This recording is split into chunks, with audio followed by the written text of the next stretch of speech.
Watch. On the map, it's just the far northern state. In reality, it's a zone where even planes disappear. Over 1,000 wild miles without signal, without roads, and without logical explanations. Compasses spin. GPS shows only ocean. In the middle of tundra, every single year, hundreds lost without a trace, without a signal, without a body. The FBI investigates, but finds no explanation.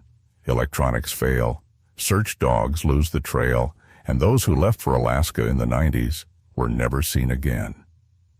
Welcome to the new triangle, the Alaska Triangle.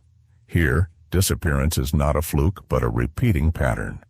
Alaska covers 663,300 square miles, making up 17% of the total United States territory. It is the largest state, more than twice the size of Texas. Yet for all its enormity, the population stands at only 732,000 people. Census data from 2020 shows just one person per square mile, making Alaska the most sparsely populated state in America. 85% of the state's territory remains virtually uninhabited. Most residents live in just a few major cities. Anchorage, with a population of 291,000, Fairbanks and Juneau, each with about 32,000. Alaska's geographic location creates unique climate and natural conditions.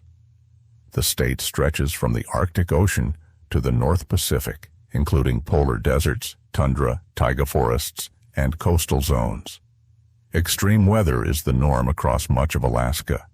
Winter temperatures can plunge as low as -60 degrees Fahrenheit, and in the Arctic, the polar night lasts up to 67 days. The term Alaska Triangle first appeared in journalism in the late 1990s, describing an area with abnormally high rates of missing persons. Though not an official geographic term, it is now firmly embedded in popular culture and media. Stories from this region feature missing planes, vanished people, statistics more baffling than the infamous Bermuda Triangle.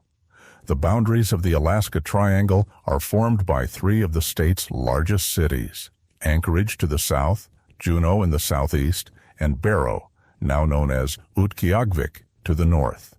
This region stretches across roughly 400,000 square miles, covering Alaska's most populated areas. Inside the triangle lie the state's key transport routes: the Alaska Highway, the Alaska Railroad, and major air corridors. Paradoxically, it's in this most developed part of the state that the highest number of unexplained disappearances occur. The area spans diverse geographical zones: the Alaska mountain ranges, the Yukon River Valley, the northern slopes of the Brooks Range, patches of Arctic tundra and boreal forest. Climate conditions within the Triangle range from subarctic in the south to Arctic in the north. Average winter temperatures hover from -10 degrees Fahrenheit in Anchorage to -30 in Barrow. According to the FBI and Alaska's Department of Public Safety, the state's missing persons rate far exceeds national figures. On average, 4 people per 1,000 residents go missing annually, compared to 2 per 1,000 nationwide. From 1970 to 2020, Alaska recorded over 16,000 disappearances, with around 4,000 still unsolved, a full 25% of the total. Disappearances peak in remote regions, but a significant number also happen near towns. In the Anchorage area alone, 50 to 70 people vanish every year. The seasonal pattern shows 2 peaks: the summer maximum in July and August with the largest influx of tourists, and a winter peak in January and February linked to extreme weather events. Demographic analysis reveals the most vulnerable group: men aged 20 to 40, making up 40% of all missing persons. Native Alaskans represent 30% of disappearances, though they account for just 15% of the state's population. For context, Alaska's statistics dwarf other regions. California, with a population of 39 million, records about as many disappearances each year as Texas. Texas, the second largest state, has a rate of 1.5 per thousand. Montana, most similar in climate and geography to Alaska, shows a rate of 2.2 per thousand. Even accounting for Alaska's annual tourist flow, about 2 million, the numbers remain abnormal. Canadian provinces with similar conditions, Yukon, Northwest Territories, and Nunavut, show disappearance rates comparable to Alaska, indicating this is a regional problem in Arctic and subarctic zones. The lowest rates of disappearances in the United States are reported in the densely populated East Coast states, New Jersey, Connecticut, Massachusetts, with roughly 0.8 per thousand residents. A breakdown of Alaska's missing persons cases reveals several key categories. The most common are disappearances during outdoor activities, hunting, fishing, hiking, which make up 35% of all cases. Aviation incidents are second, accounting for 20%. More than 10,000 private planes are registered in Alaska, 6 times the national average per capita. Disappearances during seasonal work, such as in fishing, logging, or oil industries, account for 15%. Winter vanishings caused by extreme weather make up 10%, including those lost in snowstorms, blizzards, or during the polar night. The remaining 20% span family conflicts, crime, mental illness, suicides, and unknown causes. Alaska's search and rescue conducts about 1,200 operations a year, the highest among all U.S. states. Their fleet includes 30 helicopters, 20 planes, and 100 trained professionals. The average cost of a single search is $50,000. Complex missions in remote regions can exceed $500,000. The annual search and rescue budget surpasses $30 million. Alaska's geography poses unique challenges for rescuers. Over half the state is inaccessible by land, with many areas reachable only by air. Weather can ground flights for weeks, and in winter, daylight in the north lasts just a few hours, severely limiting search windows. Success rates on Alaska's cases are 70% when the last known location is clear, but only 30% when there's no starting point. Before European contact, Alaska was home to many indigenous groups, divided into 5 main cultures: Inuits, Aleuts, Athabascans, Ayak, and Tlingit. At first contact, the total native population was about 74,000, with Inuits inhabiting the north and west coast, from Cape Barrow to the mouth of the Kuskokwim River. Inuit groups numbered around 13,000, scattered across dozens of communities. The Aleuts inhabited the Aleutian Islands and the western part of the Alaska Peninsula. Before contact with the Russians, their population numbered about 16,000. The Athabascans lived in the interior of Alaska, mainly the Yukon and Tanana river basins, with a population around 20,000. The Tlingit controlled the southeastern coast and nearby islands, forming communities of approximately 15,000 people. The Ayak, the smallest group, lived near Prince William Sound with about 500 residents.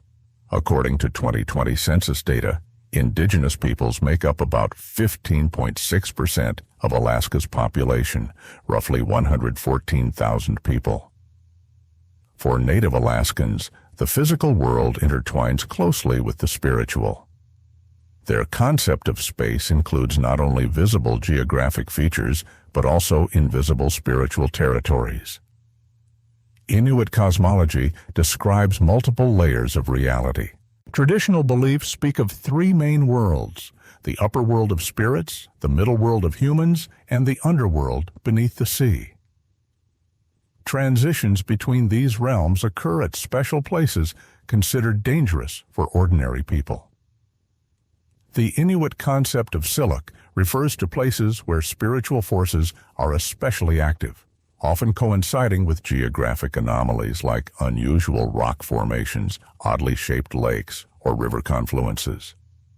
The Athabascans believed in thin places, where the boundary between human and spirit worlds grows permeable. Such places required special rituals and caution when visited. The Tlingit tradition spoke of spirit houses, locations inhabited by supernatural beings. It was believed people could be taken into these houses and never return to the human world. One pervasive figure in Alaska Native folklore is the Kushtaka, a shape-shifting creature capable of taking the form of an otter or a human. Legends of Kushtaka exist among the Tlingit, Tsimshian, and Haida peoples. According to tradition, Kushtaka dwell in coastal waters and can mimic drowned humans to lure the living into the water. They were blamed for many disappearances, especially of children and young women. In some stories, Kushtaka were malevolent creatures who kidnapped people to transform them into their kind. In other versions, these beings are seen as more ambivalent figures, sometimes rescuing drowning victims, but keeping them in their world. Modern elders of Tlingit communities report that stories of encounters with Kushtaka continue to be passed down through generations. According to them, more than 40 presumed contact cases with these creatures have been recorded in the last 50 years. Dr. Rosalind Wharton, an ethnographer at the University of Alaska, collected over 200 Kushtaka stories from various native groups between 1980 and 2010. In Inuit mythology, Tarnarsuk are powerful spirits that can both help and harm humans. They dwell in remote tundra and are considered guardians of certain territories. Some Tarnarsuk are described as man-eaters who lure travelers into the wilderness to get them lost forever. These spirits can take the form of familiar people or animals. Traditional Inuit tales tell of experienced hunters who ventured into the tundra and vanished without a trace. Their disappearances were attributed to Tarnarsuk, who took them to their underground dwellings. Community elder Kaktovik Joseph Kunguk recorded 37 stories in 1990 about disappearances in the 20th century attributed to Tarnarsuk. These spirits are said to be especially active during certain times of the year: polar nights, spring snowmelt, and autumn storms. Traditional shamans of Alaska's native peoples developed complex rituals to protect against supernatural threats and to search for the missing. These practices were passed down through millennia. Inuit Ungakok shamans used trance techniques to travel to spirit worlds to seek lost souls. Rituals could last several days and include singing, dancing, and use of sacred objects. Athabascan medicine men conducted ceremonies calling on local spirits to compel them to return kidnapped individuals. These rituals took place at the last sighting location. Tlingit shamans used bone amulets and carved masks to ward off Kushtaka. Special songs and spells created spiritual barriers around travelers. Modern researchers note that many native families still use elements of traditional protection practices when venturing into remote areas. Indigenous peoples of Alaska mark certain geographic spots as especially significant spiritually. Many of these places today are known for high rates of disappearances and accidents.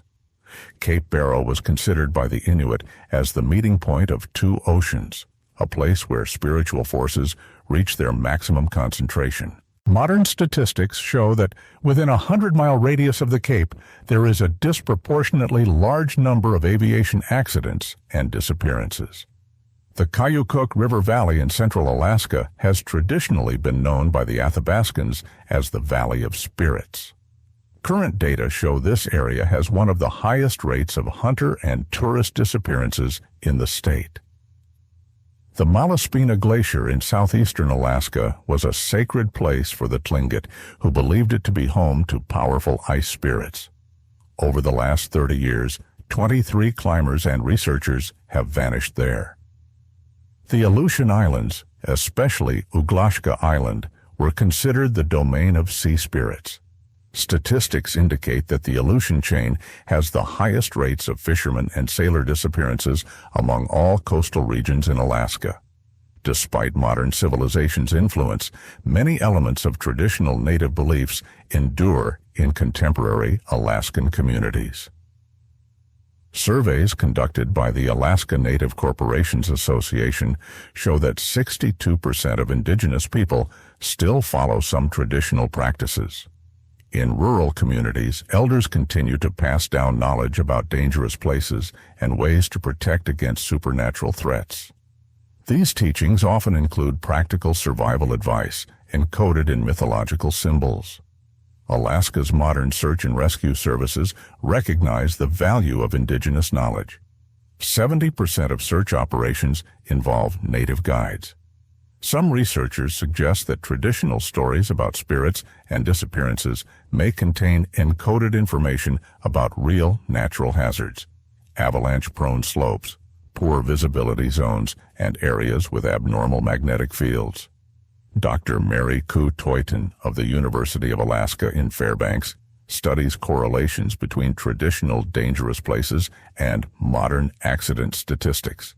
Preliminary results show an 80% match. On October 16, 1972, at 8:30 in the morning, a twin-engine Cessna 310 took off from Anchorage Airport. On board were 4 people: Louisiana Congressman Hale Boggs, Alaska Congressman Nick Begich, Boggs's aide Russell Brown, and pilot Don Jones.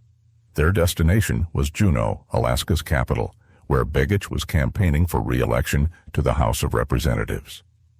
The distance from Anchorage to Juneau is 550 miles, and at the Cessna's cruising speed, the flight should have taken about 3 hours. Hale Boggs was a key figure in American politics. The 58-year-old Democrat had served in Congress since 1941 and was Majority Leader of the House. He also served on the Warren Commission investigating President Kennedy's assassination. Nick Begich, aged 38, had represented Alaska in Congress since 1970. He was the first congressman born in Alaska after it became a state in 1959. Pilot Don Jones had more than 8,000 flight hours and was considered one of Alaska's most experienced aviators. His 48-year career included flights in various Arctic weather conditions. At 9:05 a.m., Anchorage Airport's dispatcher received the last radio contact from Cessna 310. Pilot Jones reported a normal flight at 8,000 feet, heading toward Prince William Sound. The last known coordinates were 61 degrees north latitude, 147 degrees west longitude, approximately 100 miles east of Anchorage, over the waters of Prince William Sound. Weather was described as partly cloudy with 5 miles of visibility. The wind was light from the south at 10 miles per hour. Temperature was 38 degrees Fahrenheit. At 9:15, the plane was due to enter Juneau's air traffic control zone, but radio contact was lost. Attempts to reach the aircraft on emergency frequencies also failed. At 11:30, when the plane failed to arrive in Juneau at the expected time, an alarm was raised. The U.S. Air Force Search and Rescue Coordination Center in Anchorage immediately activated a missing aircraft search protocol. Many of these places today are known for high rates of disappearances and accidents. Cape Barrow was considered by the Inuit as the place where 2 oceans meet and where spiritual forces reach their maximum concentration.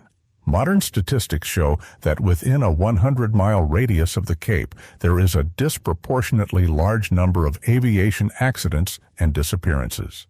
The Cayucuk River Valley in central Alaska was traditionally considered by the Athabascans as the Valley of Spirits.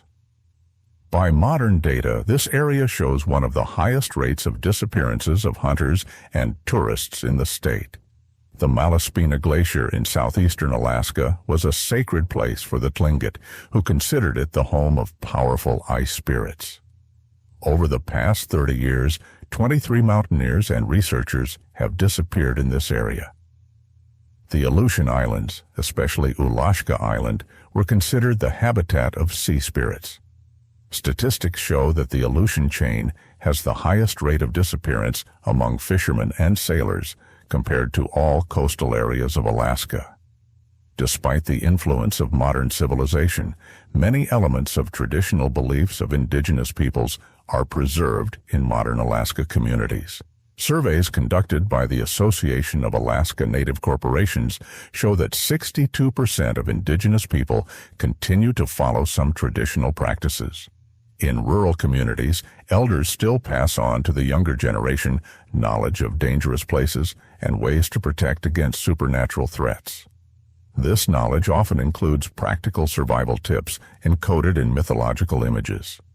Modern Alaska search and rescue services recognize the value of traditional indigenous knowledge. Local native guides are involved in 70% of search operations. Some researchers suggest that traditional tales about spirits and disappearances may contain encoded information about real natural dangers such as avalanche-prone slopes, areas with poor visibility, and locations with abnormal magnetic fields. During the operation, an area of 32,000 square miles was combed through, with 3,244 search flights totaling 8,700 hours. No wreckage or personal belongings of the passengers were found. The total cost of the search operation was $1,200,000 in 1972 dollars, equivalent to approximately $7 million today. Colonel James Mansell, commander of the search, stated, "We exhausted all reasonable search efforts. The plane vanished without a trace in one of the world's most remote regions. Families were officially notified that the search was called off."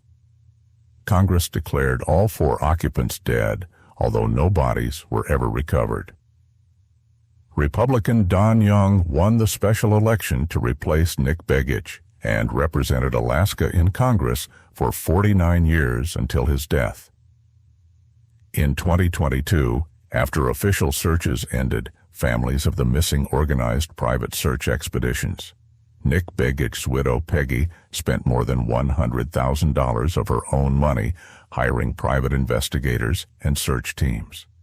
In 1976, tourists found metal debris in the mountains north of Anchorage that might have belonged to the plane.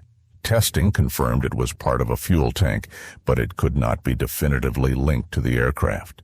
In 1982, hunters discovered a damaged leather briefcase with documents in a remote area of the Chugach Mountains. The papers were too weathered and fated to be read. Private Detective Jonathan Oker studied the case for 15 years and theorized the plane might have deviated from its course due to navigational error and crashed into one of the region's glaciers. In 1994, a georadar expedition surveyed the Columbia Glacier but found no metallic debris. In the 2000s, modern technology aided the search. High-resolution satellite images allowed detailed examination of the search area. Google Earth provided free access to archived satellite images of the region. Enthusiasts worldwide scanned the pictures for anomalies that might indicate wreckage. In 2007, underwater robots were deployed in an attempt to find the remains in the deep waters of Prince William Sound. Robots surveyed an area of 100 miles at depths of up to 1,000 feet. Modern metal detectors and magnetometers were used to search the most probable crash zones. Several expeditions using this equipment were conducted between 2010 and 2020. In 2015, drones with high-resolution cameras surveyed hard-to-reach mountainous areas. Over 3 months, they filmed more than 10,000 square miles. Artificial intelligence was applied to analyze vast amounts of visual data. Machine learning algorithms were trained to recognize aircraft debris in various landscapes. The disappearance of the plane with congressmen led to a revision of flight safety regulations in Alaska. The Federal Aviation Administration tightened equipment requirements for planes flying in remote areas. The installation of emergency locator transmitters, or ELTs, became mandatory on all civilian aircraft. These devices automatically send distress signals upon impact or manual activation. Stricter meteorological requirements were introduced. Pilots are required to obtain detailed weather forecasts and have backup route options. Radar coverage in remote areas of Alaska has been improved. Additional radars were installed to monitor air traffic in previously uncontrolled zones. Additional emergency rescue bases were established at strategic points in the state. Response times to aviation incidents have been reduced from several hours to 30 to 40 minutes. 52 years later, the disappearance of the plane carrying Congressmen Hale Boggs and Nick Begich remains one of the greatest aviation mysteries in U.S. history. Despite the use of the most advanced search technologies, no traces of the aircraft have been found. The case officially remains open in the archives of the National Transportation Safety Board. Any new findings or information continue to be examined by specialists. The families of the missing keep hoping for the mystery's resolution. Nick Begich's son, also named Nick Begich, was elected to Congress in 2022, representing the same district as his father. The disappearance became part of Alaska folklore and a symbol of the unpredictability of Arctic nature. The story reminds us that even in the age of modern technology, Alaska's wild can swallow people without a trace. The site of the last radio contact in Prince William Sound is still regularly patrolled by search and rescue services. Every year, expeditions of enthusiasts head there, hoping to solve a mystery that has eluded resolution for over half a century. Alaska lies within a zone of unique geomagnetic conditions that pose serious challenges for navigation and communication. The state is located near the Earth's north magnetic pole, which currently shifts about 40 miles annually towards Siberia. Magnetic declination in Alaska ranges from plus 20 degrees in the southeast to minus 30 degrees in the north. This means magnetic compasses can indicate directions differing from true north by 30 degrees or more. The situation is particularly complex in the Brooks Range, where local magnetic anomalies can cause compass deviations of up to 45 degrees.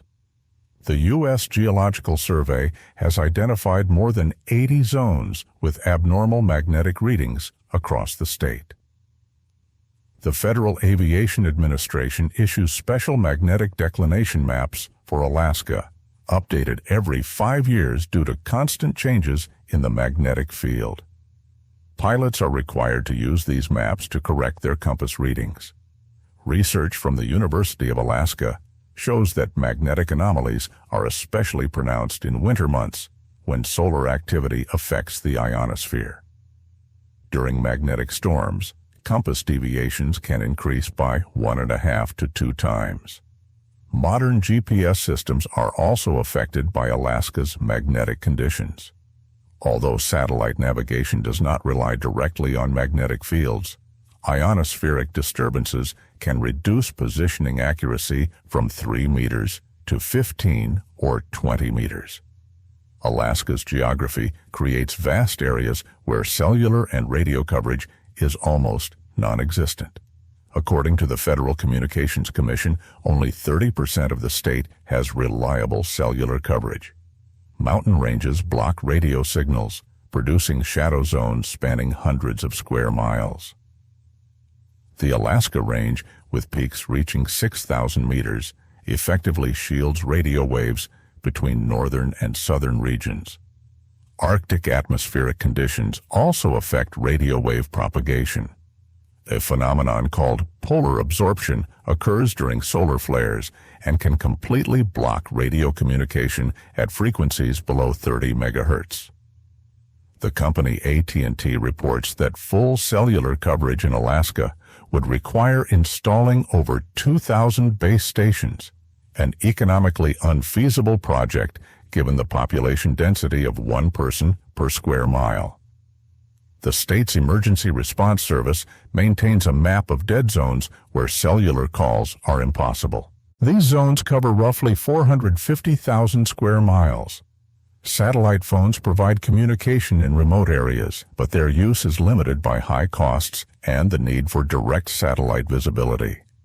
In dense cloud cover or deep valleys, satellite signals may also be interrupted. Pilots operating in Alaska regularly report unexplained failures of electronic equipment. The Federal Aviation Administration's database contains over 1,200 reports of strange avionics behavior over the past 20 years. Most commonly, GPS navigators suddenly display incorrect coordinates or lose satellite signals entirely. In 70% of cases, equipment returns to normal within 10 to 15 minutes without intervention. Radio altimeters, which measure altitude above ground, show anomalous readings in certain parts of Alaska. Pilots report instances where altimeters indicate negative altitude while flying over land. Autopilots on modern aircraft sometimes disengage without warning in the Denali and Ranges regions. Avionics manufacturers cannot explain these malfunctions, as diagnostic checks after landing reveal no faults. Marine GPS on fishing vessels is also affected. The Coast Guard has recorded 430 cases in 10 years, where navigation systems showed vessel positions hundreds of miles off. Mobile phones and tablets exhibit unusual behavior in certain areas. Devices may turn on and off spontaneously, display incorrect times, or drain batteries within minutes. Geophysicists propose several mechanisms that may explain these electronic anomalies in Alaska. Proximity to the magnetic pole increases interaction between solar wind and Earth's magnetosphere. Auroral activity, or the northern lights, generate powerful electromagnetic pulses which can induce currents in electronic circuits, causing malfunctions. Dr. Roger Hansen, a geophysics professor at the University of Alaska, studies correlations between auroral activity and electronics failures. His research shows an 80% coincident timing between intense auroras and reports of malfunctions. Alaska's geology contains significant deposits of iron ore and other magnetic minerals, creating local magnetic anomalies that affect compasses and sensitive equipment. Regional tectonic activity may also cause electromagnetic anomalies. Rock movement under stress generates electric fields through the piezoelectric effect.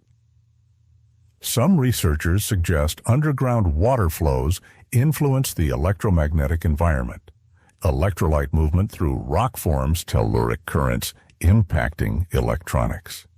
Navigational anomalies in Alaska create serious challenges for aviation safety. Over the past 30 years, 112 aviation incidents have been recorded that involved navigational errors or equipment failures. The Federal Aviation Administration requires pilots flying in Alaska to undergo special training in navigation under magnetic anomaly conditions. Training includes manual navigation methods using the sun, stars, and ground landmarks. Airports in Alaska are equipped with additional radio beacons to provide alternative methods of navigation. A system of 47 radio beacons covers the main aviation routes in the state. Many experienced Alaska pilots rely on traditional navigation techniques. In addition to electronic systems, they study the distinctive features of the landscape, weather patterns, and other natural landmarks. Insurance companies apply increased risk factors for aviation in Alaska. The cost of insuring a plane can be 2 to 3 times higher than in other states due to the increased likelihood of navigational errors. Search and rescue operations are complicated by unreliable electronic communication and navigation equipment. Rescue teams often have to rely on visual searches under limited visibility conditions. Archives of Alaska's Emergency Response Service contain records of unusual radio transmissions from people before their disappearance. Over 20 years, 87 cases of strange transmissions were documented. Typical anomalous messages include complaints of electrical discharges in the air, buzzing in the ears, and feelings of invisible objects nearby. Many transmissions abruptly ended without explanation. In 1998, Hunter James Coulter radioed, "Compass is spinning like a top. GPS shows I'm in the ocean. Something's wrong with this place." An hour later, communication was lost, and Coulter disappeared without a trace. Fisherman Michael Stevens reported in 2003, "All instruments are going crazy. Radio picks up strange signals. I hear voices, but don't understand the language. His boat was later found adrift and empty. 2 days before disappearing in 2011, pilot Sarah Johnson transmitted, "Avionics are showing impossible data. Altimeter jumps from 0 to 10,000 feet. I see lights below, but the map shows nothing there." Radio communication experts cannot explain the sources of strange signals received by missing people. Spectral analysis of recordings reveals frequencies unused by known transmitters. The National Aeronautics and Space Administration is conducting a study of Alaska's electromagnetic anomalies using satellite data. The $5 million project aims to create high-resolution maps of magnetic fields. The University of Alaska Fairbanks has installed a network of 30 magnetometers for continuous geomagnetic monitoring. Data is transmitted in real time and accessible to researchers worldwide.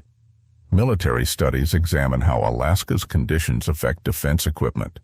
Results are classified, but it is known that special shielding for electronics is being developed. Private navigation equipment companies test their devices in Alaska's extreme conditions. The GAMN company established a test site in Fairbanks for GPS receivers under harsh conditions.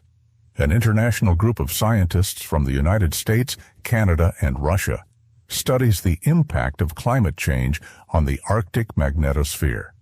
Preliminary results indicate increased electromagnetic anomalies linked to thawing permafrost. Amateurs and researchers use ham radios to monitor anomalous signals. A network of 200 volunteers across Alaska records and analyzes unusual radio transmissions. On July 23, 1999, experienced fisherman Richard Hills went fishing on Iliamna Lake, the largest freshwater lake in Alaska. The 53-year-old Anchorage resident had fished there regularly for 15 years. Hills was known as a careful, skilled fisherman. He served 20 years in the U.S. Navy, held a small vessel captain's license, and had never been involved in serious incidents on the water. His 16-foot aluminum boat was equipped with a fish finder, GPS, radio, and all necessary safety gear. Hills always wore a life jacket and informed his family of his fishing plans. On the morning of July 23rd, Hills called his wife to say he was heading to the lake's north shore, where he had seen salmon activity the day before. The weather was excellent, clear skies, light winds, visibility over 10 miles. At 2:30 p.m., Hills radioed Marina to report a good catch. He had caught several large salmon and planned to fish into the evening. This was the last contact with him. When Hills failed to return by 8 p.m., his wife alerted emergency services. Search operations began at dawn on July 24th, involving the Coast Guard and volunteers. Richard Hills's boat was found drifting in the central part of Iliamna Lake, 1,800 hours after the search began. The vessel was in perfect condition, engine turned off, and anchor raised. All of Hill's personal belongings were in place: rods, tackle, food, drinking water. 4 large salmon lay on the boat's floor, confirming successful fishing. Hills's life jacket hung on a hook in the bow. Electronic equipment was functioning properly. GPS showed several saved points corresponding to Hills's favorite fishing spots. The fish finder and radio showed no signs of damage or malfunction. No signs of struggle, blood, or violence were found. The condition of the boat indicated that Hills simply vanished during a peaceful fishing trip on a calm day. Iliamna Lake was thoroughly searched by divers within a 5-mile radius of the boat's location. Sonar and underwater cameras were used to scan depths up to 200 feet. Hills's body was never recovered. Search dogs combed 50 miles of shoreline, but found no trace of Hills on land. On March 14, 1997, 35-year-old Rick Hills, a namesake but unrelated, set off on a snowmobile from Bethel to gates of the Arctic National Park. The experienced guide and hunter planned a 2-day photo expedition. Hills had worked as a wilderness guide for 8 years and knew Alaska's Arctic regions well. He held a guide license, a first aid certificate, and was known for extreme caution. His Polaris snowmobile was in perfect working order, fully fueled, and equipped with GPS, an emergency beacon, and a 3-day fuel reserve. Hills also carried a tent, sleeping bag, and food for a week. His route followed a known trail over the Inuktuk Pass to the river valley. John Hills informed Park Service of his plans and was to check in by radio every 12 hours. On March 15th, at the scheduled time, radio contact failed. The Park Service began searching, finding Hills's snowmobile track abruptly ending 8 miles from Bethel on flat terrain with no visible obstacles. The trail ended in the middle of an open valley with a hard snow crust. No signs of crash, overturn, or mechanical failure were found. The trail ended as if the snowmobile vanished into thin air. Tracking experts carefully examined the broken trail. The trail was clear and deep, indicating normal speed without braking or maneuvering. The last tread marks had normal form and depth. Snow analysis found no oil, antifreeze, or other fluids suggesting mechanical trouble. Search teams scoured a 10-mile radius around the trail's end using helicopters, snowmobiles, and ski patrols. Neither the snowmobile, Hills, nor his gear were ever found. Weather data showed stable conditions on the disappearance day. Temperature, minus 15 degrees Fahrenheit, light wind, visibility over 5 miles. The theory that Hills fell through ice was ruled out since the nearest water body was 3 miles away from the trail break. Moreover, snow cover in the valley was solid and 4 feet deep. The emergency beacon on the snowmobile did not send any signals. This device activates automatically upon a strong impact and can also be turned on manually. The absence of a signal indicated that no crash had occurred. On November 8, 1995, 44-year-old hunter Michael Palmer set out to hunt moose near the Tanana River. Palmer was an experienced hunter with 25 years in the field and excellent knowledge of the terrain. He planned a 5-day solo hunt, a practice he preferred, as he believed it increased his chances of success and allowed better focus. Palmer's gear included a Winchester 3006 rifle, binoculars, a GPS navigator, a satellite phone, a tent, and a week's supply of food. He also took a portable radio to stay in contact with base camp. Palmer set up camp 20 miles north of the Alaska Highway and began hunting early on November 8th. The weather was variable with occasional fog, but conditions were considered safe for hunting. At 5:38 p.m., Palmer radioed his friend Tom Anderson, reporting he had spotted a large moose and was preparing to shoot. He described his location as a hillside 2 miles east of camp. This was the last communication from Palmer. When he did not return at the scheduled time on November 12th, Anderson organized a search party of local hunters. The search began on November 13th under difficult weather conditions. Thick fog reduced visibility to 50 yards, seriously hindering ground and air searches. Palmer's base camp was found in pristine condition. The tent was properly pitched. All gear was in place, except for his rifle, binoculars, and day pack containing supplies. Search dogs found Palmer's trail heading east from camp, matching the location he provided in his last radio message. The trail extended for 1.5 miles through forest and open clearings, but suddenly ended atop a small hill with good visibility. The dogs lost the scent there, and despite thorough searching within a 1-mile radius, no continuation of the trail was found. At the trail's end, no signs of a struggle, blood, or other incident were observed. Palmer's shoe prints simply ended on a flat clearing without explanation. His rifle, binoculars, and backpack were not found despite metal detector searches. His satellite phone and GPS device disappeared along with him. Analysis of the disappearances of Richard Hills, Rick Hills, and Michael Palmer revealed several common characteristics. All three were experienced outdoorsmen with many years in Alaska's wilderness. They were familiar with the terrain, well-equipped, and followed established safety protocols. The disappearances occurred during good or acceptable weather, without extreme conditions that could explain accidents. Visibility was sufficient, and temperatures were not critical. In all cases, trails or last signs of the individuals ended suddenly without visible cause. No signs of struggle, accident, or natural disaster were found. Search dogs, known for their ability to detect faint scent traces, lost the trail at certain points and could not recover it. This indicated a complete disappearance of the scent, which is highly unusual. Electronic equipment belonging to the missing persons, GPS devices, radios, satellite phones, vanished along with them without sending distress signals or last known locations. From 1990 to 1999, 2,370 disappearances were registered in Alaska, of which 680 remain unsolved. Men accounted for 72% of the missing, reflecting their greater involvement in outdoor activities under harsh conditions. The average age of the missing was 37 years. 45% of disappearances occurred in summer, June through August, when tourist activity peaks.